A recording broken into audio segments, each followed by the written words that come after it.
Setting up the roller is easy. Prepare the rails by opening the closing mechanism and subsequently fold the rails over. Secure the rails by pressing down the closing flaps. Now do the same for the core. Fold the core over the centerpiece and then secure by enclosing the outer flaps. Make sure that these are positioned correctly. Place the item between the edges. Fold the item gently if necessary. Make sure the clothing doesn't exceed the height of the edges and is not placed too far down the packaging. When the item is neatly positioned, simply start rolling. Gently guide the clothes if necessary.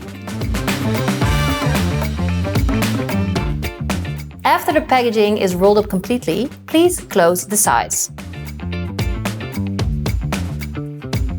Seal the packaging, add a shipping label, and you're ready to go.